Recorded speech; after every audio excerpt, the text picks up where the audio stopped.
Greetings, Marsh here, and welcome to episode 138 of my modded Factorio playthrough. In the last episode, we got our science setup completed, and we're doing some military research, and we're about to be overloaded on aluminum. But what can you do? Well, from here, there's really nothing stopping us from doing blue science. We have all of the necessary technologies and resources for it, but we kind of calculated that the copper output would be too much. So we can lower that by making some modules and using productivity modules. So let's take a look at that. There's kind of a lot to talk about. It's not that the modules are complicated, it's just a weird process. So to start on modules, we need to do the modules lab, because modules basically are their own thing. So it's just a tier 2 lab with all of these circuit boards. And the first tier of circuit board is similar to the phenolic boards, uses all the same stuff. And then to make the speed, efficiency, and productivity versions, basically just use more electronic components. And then the special thing is these crystal splinters, which we will have to get into. But note that it's kind of a process, so even though it's just one item we're short on, it's kind of a lot that goes into it.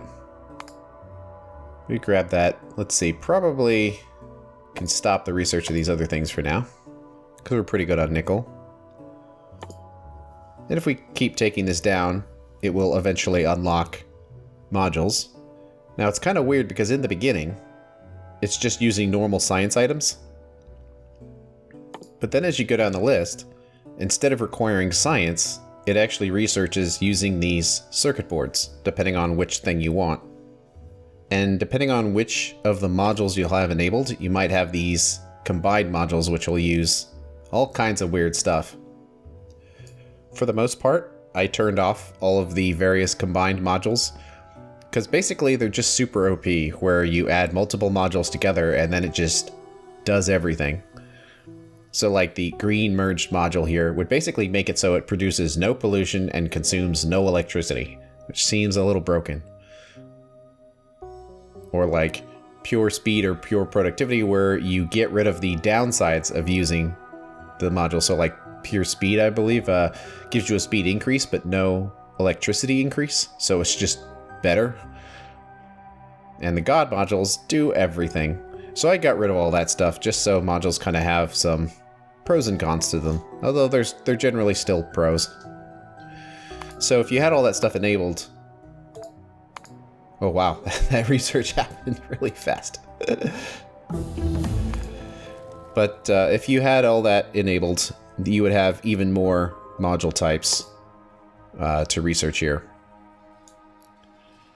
But notice, though, as you go down the line, it basically just requires these productivity boards or whatever relevant board applies. And then it starts requiring these module main boards. But you can see how basically even the highest tier board, it doesn't really require anything special for research, just more of the same, just lots of them. And even the modules themselves go into each other in a 1-to-1 ratio. It's just a question of how many of these processor boards do you have to dump in, plus all of the various electronic components as well.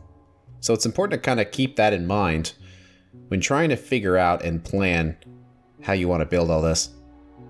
So we're going to want to do the modules research as well, but we can't do it because it's locked behind these crystal splinter processing, which is what we need to make all these boards in the first place.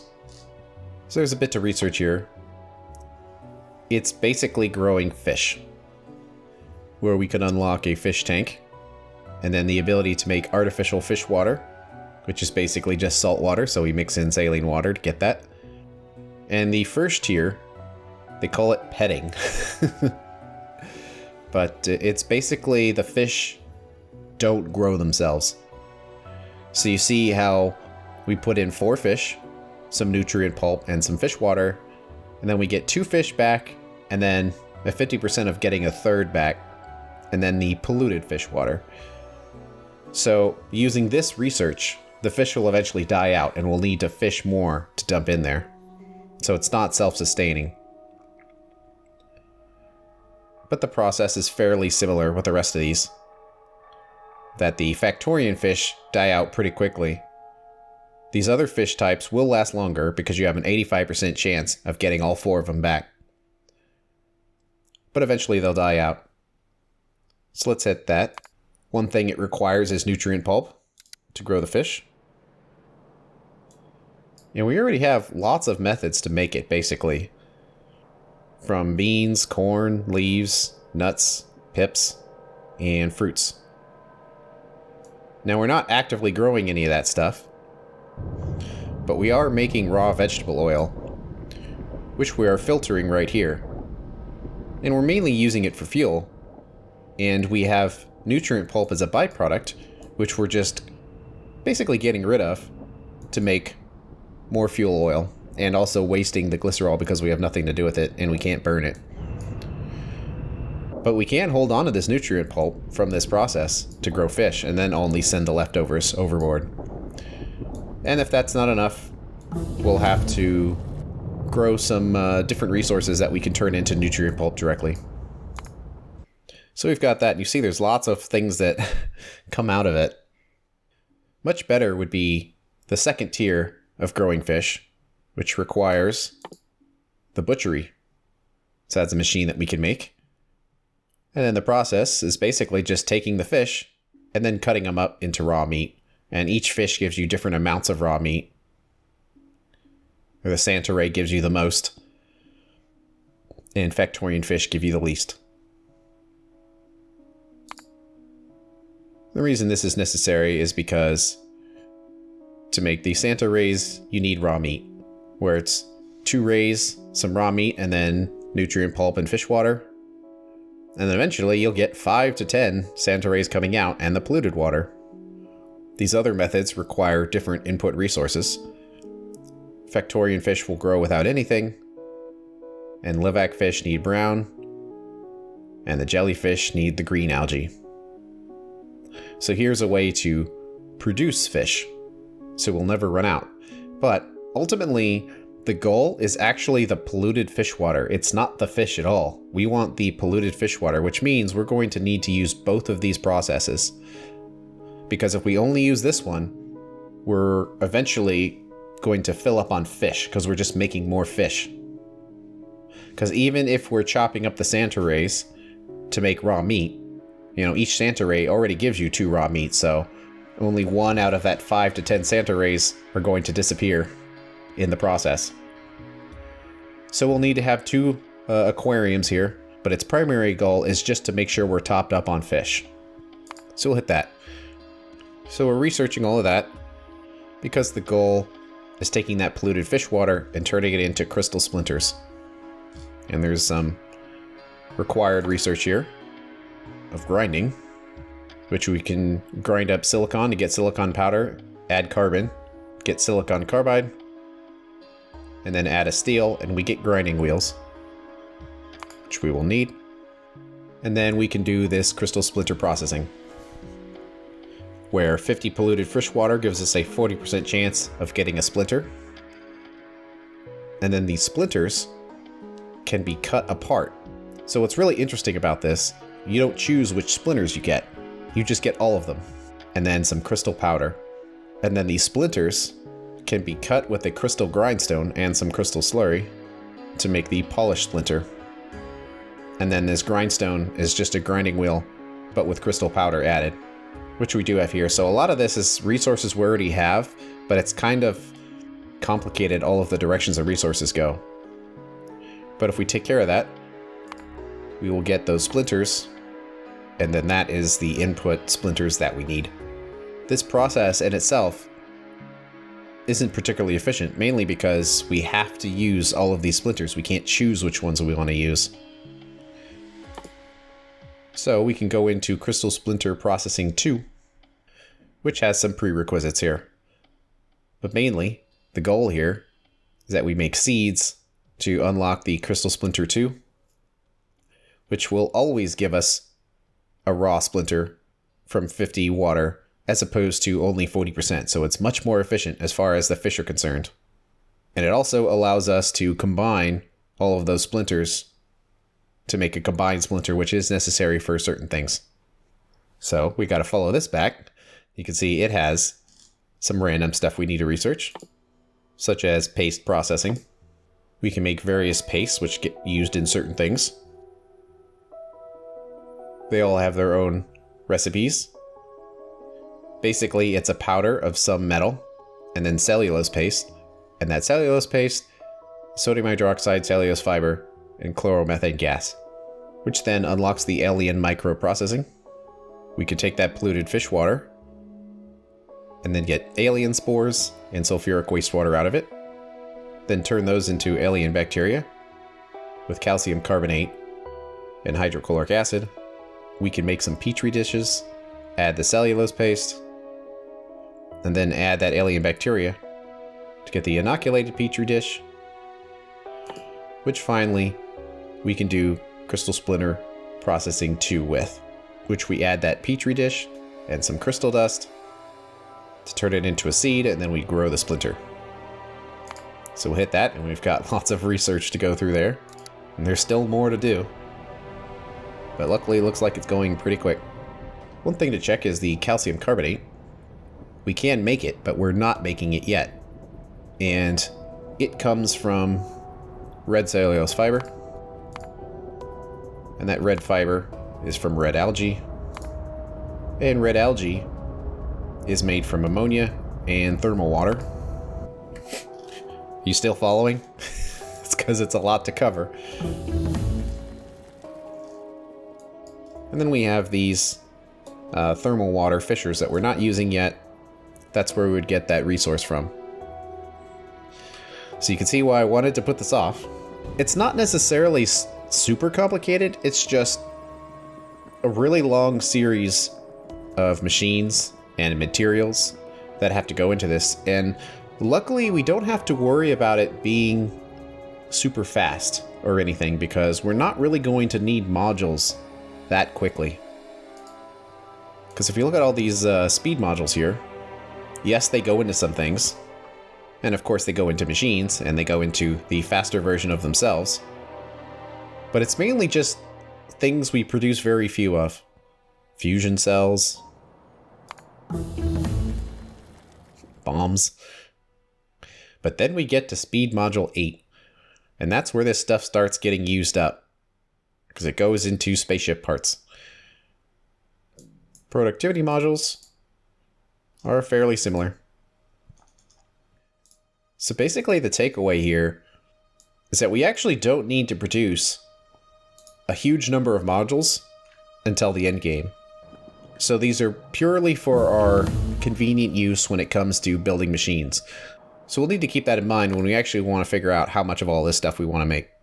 But we still have the problem where we're creating shards that we don't have an immediate use for. And also note that these researches are using the farming science packs. So we might actually run out of farming science packs and need to make more. So we'll have to see how that works. But this final research here, we'll be able to take milling drums and basically smash all of the splinters we don't need into crystal powder, which can get reused elsewhere. However, to research that, we need alien microprocessing 2, which unlocks a way to take that crystal dust and smash it into powder. And then we can make crystal slurry out of powder.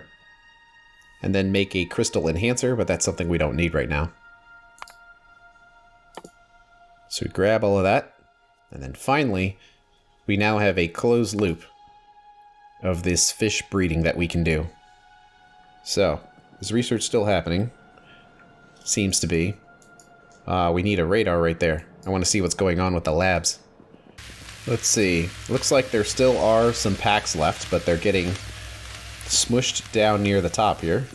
But we still got some. So as long as we still have some in the labs, I'm not too concerned. Let's see. Looks like there's a slight slowdown. Looks like the resources aren't quite making it down all the way. This could be that it's hard to tell, but this just isn't fully compressed. It's like 99%, so I think we're pretty good here. I want to make sure all this research can complete. I don't know. I mean, we are completing that research, but we still got 2 more to go here. I don't know if there's enough in there. So we might need to go back and make some more of these. Let's get our radar fixed up first so we can see everything.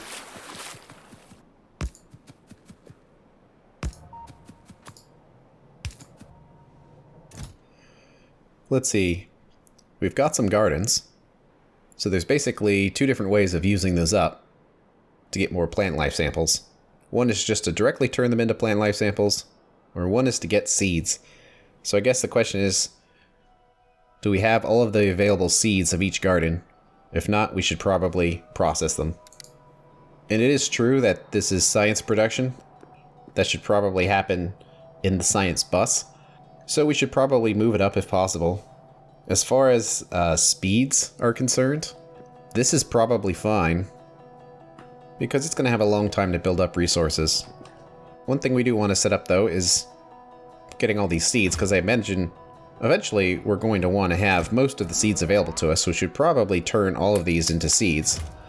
And we kind of had a process here that was checking to see what seeds we had. So I'm going to go up and grab some of the Binifran seeds, so we can create a logic that will check to see if we have all seeds available, and if so, stop consuming the items in that way. Okay, we've got our Binifran seeds, and we've got our other seeds here as well. Let's see. Let's just pick this up, move it over here. Looks like we're in range of nanobots here.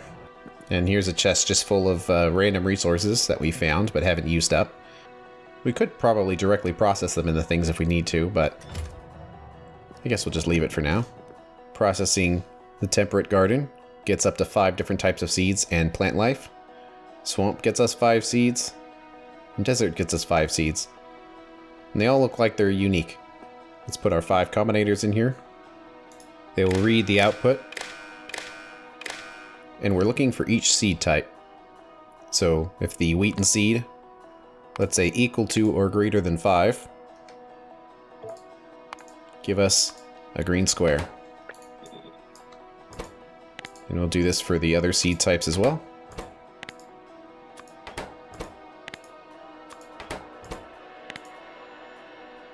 Then we'll send the output along here to the input inserter, and it has to have less than 5 green squares. If it has 5 green squares, it stops. So what it's doing is checking for seed types, and if we have every unique seed type in this chest, at least 5 of them, but we'll always get at least 5, it'll turn off this inserter. So this chest will be filled with lots of random resources, including lots of plant life samples. Let's upgrade those to steel. But eventually it will stop once it's created each of our 5 seeds, and we need to do this for each garden type. And this is fairly temporary, because once we've produced enough seeds, we won't need to do this anymore once we have all the unique seed types. But we can make a couple of these here, and I'm going to move the bots out of the way so I can use the nanobots to place them. And we probably don't need these parts here. And it looks like we can actually use these to produce seeds from some of these resources we've been collecting to help us get some unique seed types here. So we definitely can get some wheaten seeds in there. Those ones as well. And that's all we have, so we can set that to the temperate seeds. Let's grab these other seed types and set that to swamp. We need to get all these seeds set correctly, so we'll just go down the list. And finally the desert one. We already have Binifran, and there's nothing we can do about these other resources for now. So it looks like we have 2 of each seed type, the most popular ones. And then it's going to have to run quite a long time to get these rare ones, but eventually we'll get them. Let's put some filter inserters in here. We'll just use one side of the belt and tell it to only take out the plant life samples, leaving the seeds in place. So this will produce samples which need to get mixed up with ground samples, and we can make the science. These ground samples are already being sent on a drone, So we can send those up to the science area fairly easily. Well, we can pick all this up because it's not necessary anymore. Fill up our inventory with complete junk. Guess leave these chests here for now. And I guess while we're here, we can get rid of this whole science setup too. I'm not going to completely remove it from the bus here, because I don't want to have to restitch everything. But I will pick up at least the undergrounds to get rid of most of the major resources. Then we won't need this science belt either. Since there's lots of resources on the belts, I'll probably pick them up by hand just to save the bots.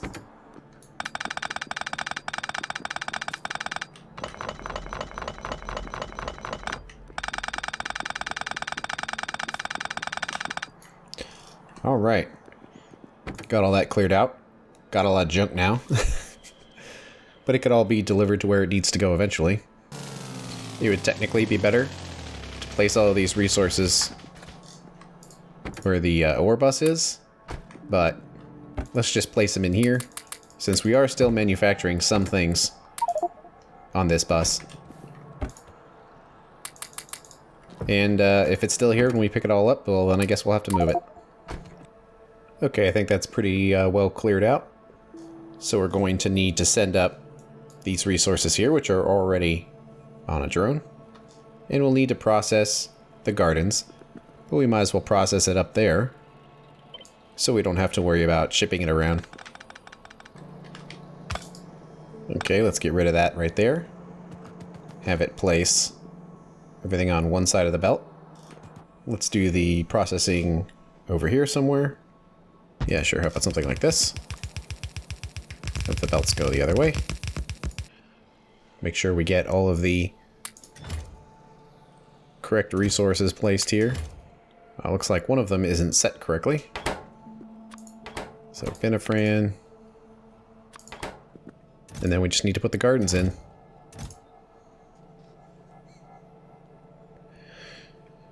And let that run. I believe these take 300 seconds, yeah. So it's not going to be a fast process at all. Let's see, let's try to see if we can get a ratio here for one factory. So it looks like it's basically 1-to-1. Let's see what it would look like if we had this matched with everything else. Yeah, I don't think that's going to happen. 37.5 seed extractors. So that is not necessary. We'll just let this run at its own pace. But it is 1-to-1, which makes it quite simple. It looks like the seedling nests and the protective scaffolding only goes into ground samples, and ground samples only go into this. So we can save a request by just having this create the biome planners. And this will just go straight up. We'll do a request depot for ground samples. And just the one drone. Of course, it's not on the network now, so there's a warning. How are we doing here? Okay. Barely moving along. I'll just make this red to match everything else, but it can come up here. Then go in through there. So we need to come in through here. It's going to change the side the resources are on. And do a bit of a zigzag here to get this lined up. Hey, look at that. We're making some seeds. And actually, we did get a type we hadn't had before. We need to make all of these ground samples. Well, at least there wasn't anything in there that time. Well, there was a drone in there, but no resources. Well, this actually isn't really running at all anymore, because we are successfully making our new paper boards over here. So none of this is required anymore. Probably gonna trash the inventory again, but It's not running, so might as well get rid of it.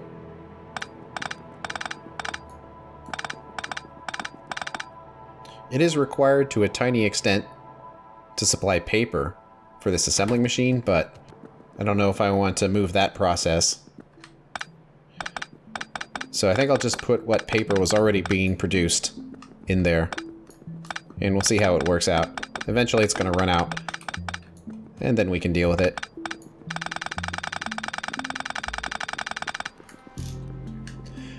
Okay, that's cleared out. Let's just put something in here. Dumping in paper. We'll see how long all that paper lasts. And we've got these extra resources we can dump in here as well.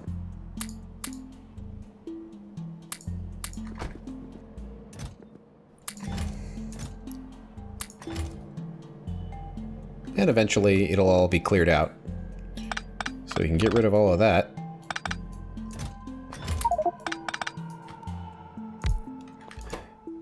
And we'll need a single machine making these ground samples.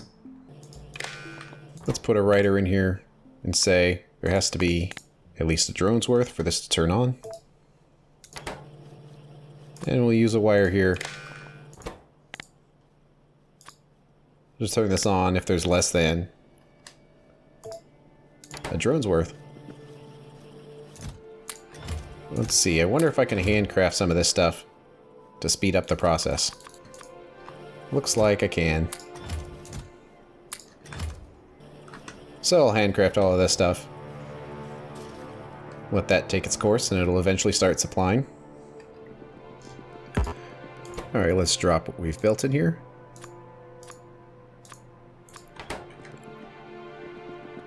And see how it works. Looks like we got some more rare seed types. We got 2 in here, 3 in here, 4 in here.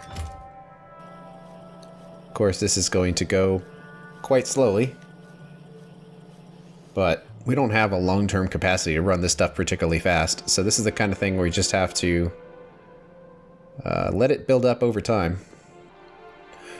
Although for the purposes of jump-starting this, I do want to kind of help the process along a little bit. So we'll do some handcrafting of some science packs here. Got to make sure we have enough of these bio samples. If we don't, we'll have to make some more. Okay, we got one more research to do. Let's see if we've got enough biomaterial for that. Looks like we're barely going to have enough.